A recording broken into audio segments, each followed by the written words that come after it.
Future city greenfield హైవేకు 2000 కోట్లట. ఆర్థిక శాఖ ఆమోదం, త్వరలోనే పనులు ప్రారంభం. విమానాశ్రయం నుంచి 4వ నగరానికి రహదారి. 330 అడుగుల వెడల్పు, 9 రేడియల్ రోడ్లలో ఇదే అతిపెద్దది. ఔటర్ రింగ్ రోడ్డు నుంచి ట్రిపుల్-ఆర్కు అనుసంధానం. ఓఆర్ఆర్ ఎగ్జిట్ నెంబర్ 13 దగ్గర రావిర్యాల నుంచి ప్రారంభం. రంగారెడ్డి జిల్లా ఆమనగల్ మండలం ఆకుతోటపల్లి వరకు నిర్మాణం. సో దీని వెనకాల ఇప్పుడు ఈ 300 ఫీట్ల రోడ్ల కోసం రైతుల భూములు కొల్లగొడుతున్నారట. ఏం దుర్మార్గమో అర్థం కావట్లేదు. మరి ఆడ రోడ్లు లేవా అంటే రోడ్లు ఉన్నాయి. 300 ఫీట్ల రోడ్డు అండి, 300 ఫీట్లు మొత్తం అక్కడ రైతుల భూములు పోతున్నాయి. చాలా గ్రామాల రైతులు ఆందోళన వ్యక్తం చేస్తున్నారు. నాకు కూడా ఫోన్ చేసి అక్కడికి వెళ్ళాల్సి ఉండే, మనం కుదరక వెళ్ళలేదు. వెళ్దాం. అండ్ ఇంకో రకరకాల ఆరోపణలు వస్తున్నాయి. ఇప్పుడు ఆ 300 ఫీట్ల ఆ రోడ్డు ఎక్కడ ఆగుతుంది అని అంటే 800 ఎకరాలు ఎవరో ఈ మంత్రులు వీళ్ళకి సంబంధించిన వాళ్ళు కొనుగోలు చేసిరు. దానికి రోడ్డు కోసమే ఈ 300 ఎకరాలు అంటున్నారు, ఈ 300 ఫీట్ల రోడ్డు అంటున్నారు. గవర్నమెంట్ ఆన్సర్ చెప్పాలా, ముఖ్యమంత్రి సమాధానం చెప్పాలా. ఈ 300 ఫీట్ల రోడ్డు దేనికోసం? అదే ఇక్కడ మనం ప్రధానంగా ఈ 2000 కోట్లు మంజూరు చేస్తూ ఆర్థిక శాఖ ఆమోదం తెలిపిందట.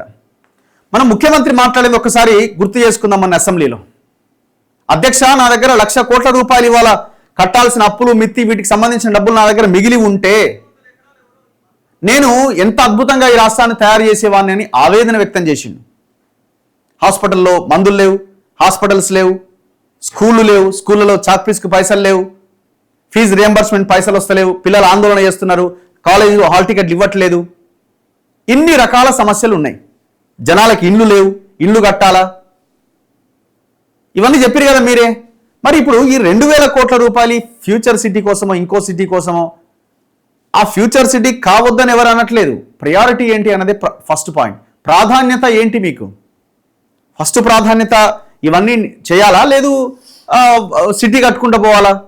పిల్లలకి చదువు లేకపోతే, మీరు ఫీజు రియంబర్స్మెంట్ ఇవ్వకపోతే, లేకపోతే వాళ్ళ ఎడ్యుకేషన్కి మీరు దారి చూపించకపోతే ఒక జనరేషన్ కొలాప్స్ అవుతుంది. ఎవరి కోసం కడతారు ఆ ఫ్యూచర్ సిటీ? ఈ 2000 కోట్లతో ఎంత అద్భుతాలు చేయొచ్చు అది మనం ఆలోచించాం. ఔటర్ రింగ్ రోడ్ను, రీజనల్ రింగ్ రోడ్ను అనుసంధానం చేస్తూ ట్రిపుల్-ఆర్ ఎగ్జిట్ నెంబర్ 13 రావిర్యాల నుంచి రంగారెడ్డి జిల్లా ఆమనగల్ మండలం ఆకుతోటపల్లి వరకు నిర్మించబోతున్న ఈ రహదారి ఫ్యూచర్ సిటీ నుంచి వెళ్లి స్కిల్ డెవలప్మెంట్ యూనివర్సిటీని చేరుతుంది. 2 దశల్లో నిర్మాణం కాబోతున్న ఈ ప్రాజెక్టు పనుల్లో తొలి దశలో 20 కిలోమీటర్ల కోసం 2000 కోట్లు విడుదల చేసేందుకు ఆర్థిక శాఖ ఆమోదం తెలిపింది. రేడియల్ రోడ్డు తొలి దశ కోసం 6 మండలాల్లోని 15 గ్రామాల్లో 916 ఎకరాలు సేకరించబోతున్నారు. మహేశ్వరం మండలంలో కొంగరకుర్దు, కందుకూరు మండలం లెమూర్, తిమ్మాపూర్, రాచలూరు, గుమ్మడవెల్లి, పంజాగూడ, మీర్ఖాన్పేట్, ముచ్చర్ల, కడ్తాల్ మండలంలో కడ్తాల్, ముద్విన్, ఆమనగల్ మండలంలో ఆమనగల్, ఆకుతోటపల్లి, యాచార మండలంలో కుర్మిద్ది, ఇబ్రహీంపట్నం మండలం ఫిరోజ్గూడ, కొంగర కలానున్నాయి. 916 ఎకరాల్లో 568 ఎకరాలు ప్రైవేటు వ్యక్తుల నుంచి సేకరించాల్సి ఉన్నది. అంత పట్టా ల్యాండ్ రైతులది.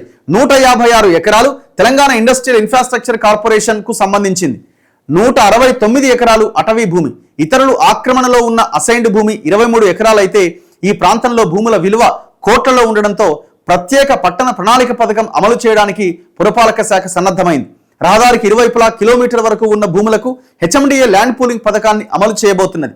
సుమారు 519 ఎకరాలు మిగిలే అవకాశం ఉందని అంచనాలు వేసిన అధికారులు రోడ్లు, పార్కులు, ఇతర మౌలిక వసతులకు కేటాయించగా మిగిలిన 354 ఎకరాల్లో 60% భూ యజమానుల వాటాగా, 40% హెచ్ఎండిఏ వాటాగా ప్రతిపాదించారు. భూ సేకరణకు సంబంధించి రంగారెడ్డి జిల్లా కలెక్టర్ ప్రకటన కూడా జారీ చేశారు. సో దీనికోసం 2 నమూనాలతో ప్రతిపాదనలట. 41.5 కిలోమీటర్ల మేర నిర్మించే గ్రీన్ఫీల్డ్ రేడియల్ రోడ్డుకు ఇరువైపులా సమీకరించే భూముల్లో లాజిస్టిక్ పార్కులు, పారిశ్రామిక కారిడార్లను ఏర్పాటు చేయబోతున్న నేపథ్యంలో ఆ భూముల్లో లేఅవుట్లు చిన్న చిన్న బిట్లుగా కాకుండా పెద్ద బిట్లు వచ్చేలా వేయబోతున్నారు. అంటే 200 గజాలు, 500 గజాలు ఇలా కాకుండా ఎకరం, 2 ఎకరాల నుంచి అవసరమైతే 10 ఎకరాల వరకు ఒకే బిట్ ఉండేలా అభివృద్ధి చేయబోతున్నారు. ఇంత పెద్ద బిట్లు వేస్తే 1 ఎకరానికి రాబోతున్న అభివృద్ధి చేసిన స్థలం కూడా పెరుగుతుంది. ఈ కారణంగానే 1 ఎకరా లేఅవుట్లో రోడ్లు, ఇతర సౌకర్యాల కోసం 31% భూమి మాత్రమే పోగా ఏకంగా 68% మేర భూమి అభివృద్ధి చెందిన ప్లాట్గా వస్తుందని అంచనా. ఇట్లా ఒక ప్లాన్ వేస్తున్నారట. ఇది ఎంతవరకు ఉపయోగం ఏందన్నది మరి ప్రభుత్వమే చెప్పాలా.